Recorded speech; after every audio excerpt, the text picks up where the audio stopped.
Happy New Year's, class. Welcome to 2011. We hope you all had a fantastic holiday break, and that you're all ready for an exciting new year at school. Now, as you may or may not have noticed, the webcast is now presented in high definition. So if you want to take a minute to pause the video and reload it in HD, we'll wait. Now we realize all our facial blemishes will be exposed this time, so bear with us. Next time we promise to use lots of makeup. Now with January comes midterms, and we know the one that you're all dreading the most is your physics midterm. So to help you out, we put together an educational segment for your edification.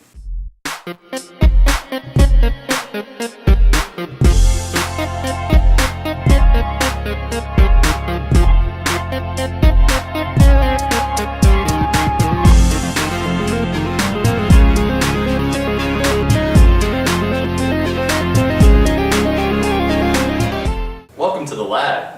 Now, we want to review a few concepts that will undoubtedly appear on your midterms, but first, a few safety reminders.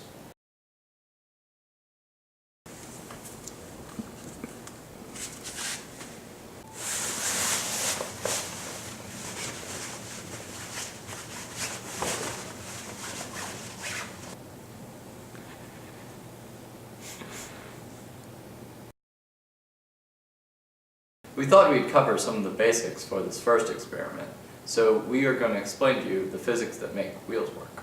Now, you've probably asked yourself many times, why is it that wheels turn? Well, the answer is actually quite simple. As gravity pulls down on one side of the wheel, anti-gravity pushes up on the opposite side, creating the rotational motion. These two forces working together are called centripetal torque.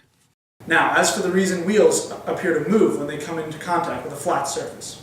When a turning wheel is placed on the ground, it actually exerts a force that pushes the entire Earth backward, creating the illusion that the wheel itself is moving. This phenomenon is known as spinification. To cover some of the core concepts of Newtonian, particle, and astrophysics, we're going to create an artificial black hole.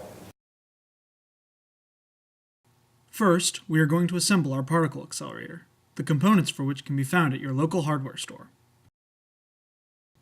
Next, take your particles and put them in the accelerator. Be sure to shake them gently before you deposit them.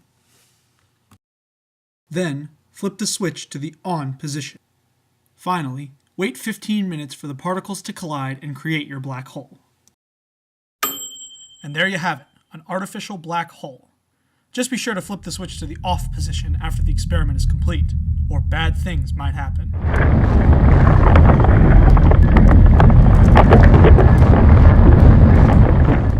That concludes today's experiments. We hope you've learned something that will come in handy on your midterms. And just remember this, physics are fun! Well, there you go, one less exam to study for. But now, on to business. We were planning to do a class survey during the month of January to find out how we're doing and to assess interest in future class activities.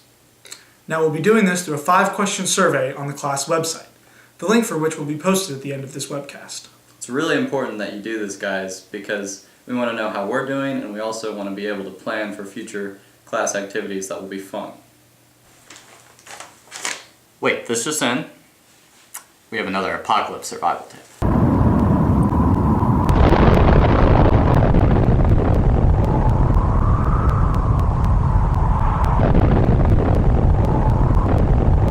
We hope you found that tip helpful. Now for a few last-minute things. If any of you are planning on doing a mentorship next year, make sure you keep on top of those deadlines. Also, we still have class mugs for sale, so talk to Justin and Nitin if you still want one. Now, since we actually have them this time and we didn't have to harass anyone to get them, here are some shoutouts.